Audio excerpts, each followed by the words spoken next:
लोगों ने मुझे बहुत ही परेशान किया। सबसे ज्यादा मुझे दर्द मिला अपनों से। सबसे ज्यादा मैं परेशान हुआ जिनके करीब में था। लोग मेरा इस्तेमाल करते रहे और मुझे पता भी नहीं चला। बरसों तक मैं इस्तेमाल, और जिस समय मुझे पता चला, थोड़ा वक्त जरूर गुजर गया था, लेकिन मैंने अपने आप को मोड़ा, अपनी दिशा को मोड़ा।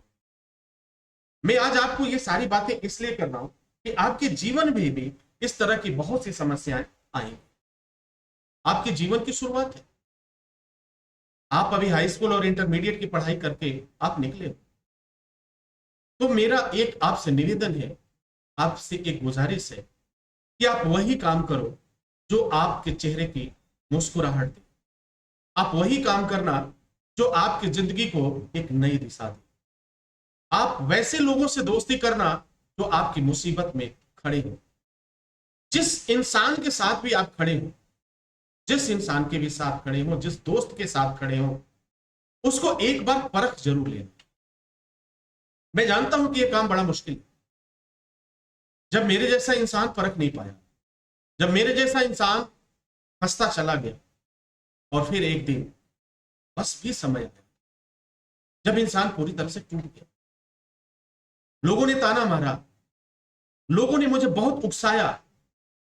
कभी कभी तो मन में आता था कि मैं उन्हें मार दूं, या तो मैं खुद अपने आप को खत्म। हर इंसान के जीवन में यह दौर आता है, हर इंसान के जीवन में यह पल आता है। मेरे जीवन में भी आया था, लेकिन मैं संभला। मैंने अपने जीवन को एक नई दिशा दिया। आप एक बात समझो, जो आपका कभी नहीं था उससे आप उम्मीद रखते। जो जिस व्यक्ति ने आपका इस्तेमाल किया उससे आप तो उम्मीद रखते, तो आपको तकलीफ तो मिलेगा। मैं एक छोटा सा एग्जांपल देता हूं। जो बिच्छू होता है हमेशा डंक मारता है, वो अपनी आदत नहीं छोड़ सकता। अगर आप बिच्छू से उम्मीद करें कि ये मेरे साथ मुस्कुरा कर रहेगा, हमारे जीवन के साथ कदम से कदम मिला के चलेगा, तो आप गलत हैं। क्योंकि जिसका स्वभाव बन चुका है डंक मारने का, जिसका स्वभाव बन चुका है धोखा देने का, जिसका स्वभाव बन चुका है आपको इस्तेमाल करने का, आप इस्तेमाल आज हो रहे हो। आप नहीं तो कल कोई इस्तेमाल होगा। भाई उसकी लाइफ का मेन मकसद तो यही है, आज आप नहीं तो कल और से। तो वह आपके साथ खेलता रहा और आप उसकी कठपुतली होकर नाचते रहे, बार बार सॉरी बोलते रहे। तो आपके जीवन में भी अगर इस तरह की कोई समस्या है, तो मेरा आपको एक सलाह है, जितना जल्द हो सके आप इससे निकल जाए। क्योंकि वह वक्त आने वाला है जब आपको बहुत ज्यादा तकलीफ होने वाली, बहुत ज्यादा दर्द होने वाला है, बहुत ज्यादा आप परेशान हो, और शायद उसके बाद आपको दुनिया से भरोसा उठ जाए। शायद आप ये निर्णय ले लें कि आज के बाद मैं किसी के साथ किसी की मदद नहीं करूंगा, किसी भी व्यक्ति को। इसमें क्या होगा, कहीं ना कहीं इंसानियत शर्मसार हो। मैं ये नहीं कहता कि किसी की मदद मत करो, आप मदद करो, लेकिन आपका एक कर्तव्य भी बनता है कि जानो कि आप किसकी मदद करने जा रहे हो, आप किसके साथ जा रहे हो, आप किसकी बातों में भरोसा कर रहे हो। जो व्यक्ति, जो सामने वाला व्यक्ति आपसे बातें कर रहा है, उसके मासूम चेहरे पे मत जाओ। वह इतना बड़ा धोखेबाज है जितने भी मासूमियत वाले लोग होते हैं। मेरा अपना एक एक्सपीरियंस है, मेरा एक मानना है, मेरा एक व्यक्तिगत सोच है। मैंने जितने लोगों को भी देखा जो चेहरे से बहुत मासूम लगते हैं, भोले भाले लगते हैं, वही आपको सबसे ज्यादा धोखा देते हैं, वही आपको सबसे ज्यादा इस्तेमाल करते हैं। और जिस दिन आपको सच्चाई पता चलती है, आपको अपने आप पर शर्म आती है कि मैं कहां फंस गया था, मैं क्यों फंस गया था। तो भाई एक चीज तो क्लियर जान लो कि इस दुनिया में आपका कोई है नहीं, इस दुनिया में कोई भी आपका साथ देने वाला नहीं है। आप एक आदमी बताओ, मुझे एक आदमी बताओ कि जिसने आज दोस्ती किया हो और पूरी लाइफ निभा दिया। शायद अगर दीपक लेके ढूंढने की कोशिश करोगे तो मैं ये नहीं कहता एक या दो लोग मिल जाए। अगर जो मिल भी गया तो उसके जीवन में इतनी तकलीफें होंगी, इतनी लड़ाई होगी, इतनी झगड़े होगी कि वह अपने जीवन से हार चुका। अकेले रहो चलेगा। धोखा देने वाले कभी चैन से नहीं रहते, यह बात तो आप सुनते होंगे। लेकिन आज की जो परंपरा है, आज धोखा देने वाले ही चैन से रहते हैं। उन्हें किसी के जज्बात से मतलब नहीं है, उन्हें किसी भावनाओं से मतलब नहीं है, उन्हें मतलब है सिर्फ अपने स्वार्थ से। उन्हें मतलब है, उनका मकसद पूरा होना चाहिए। उनका मतलब है कि मुझे एक साथ चाहिए था, एक साथ मिला और जब तक मर्जी तब तक इस्तेमाल किया और फिर फेंक दिया। तो सोच लो कि आप चाय का कुल्हड़ बनना चाहते हो या जिंदगी में अपनी वैल्यू बनाना चाहते हो।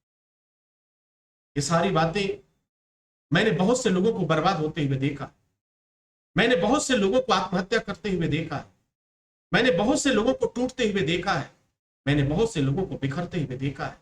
और उस तजुर्बे के आधार पर मैं आपसे कहता हूं डियर स्टूडेंट्स, अभी वक्त है समझ। यह बाबू सोना टोना वाली जो कहानी है उसे बदल दो। ये सिर्फ आपको तकलीफ देगी, ये सिर्फ आपको दर्द देगी, इसके अलावा कोई नहीं। और जिस पर तुम भरोसा कर रहे हो, आज जिस पर सबसे ज्यादा भरोसा, अब तक जो हो गया सो हो गया, आज से ही, अभी से ही हटना शुरू करो। और किसी वजह से नहीं हट पा रहे तो उसे परखने की कोशिश करो।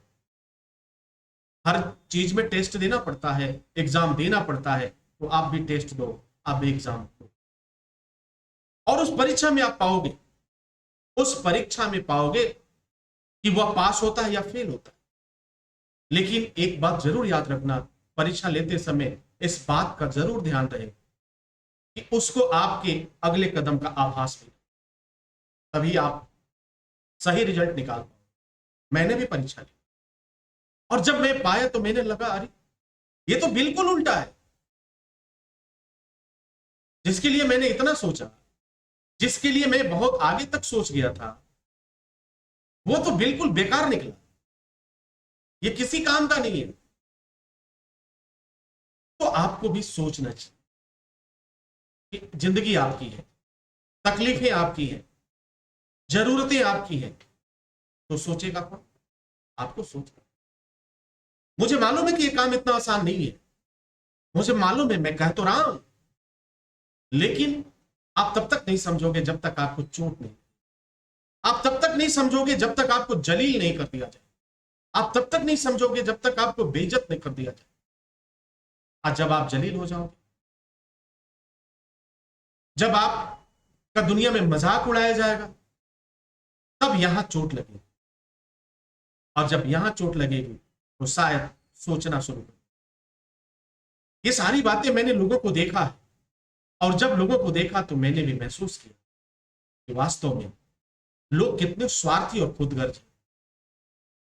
आज की दुनिया में लोग कितने बेईमान हैं, कितने बेगैरत हैं, इस बात का अंदाजा आप नहीं लगा सकते, क्योंकि आप सीधे साधे, आप समझ ही नहीं पाओगे कि उनकी फितरत क्या है और उनके मन में क्या चल।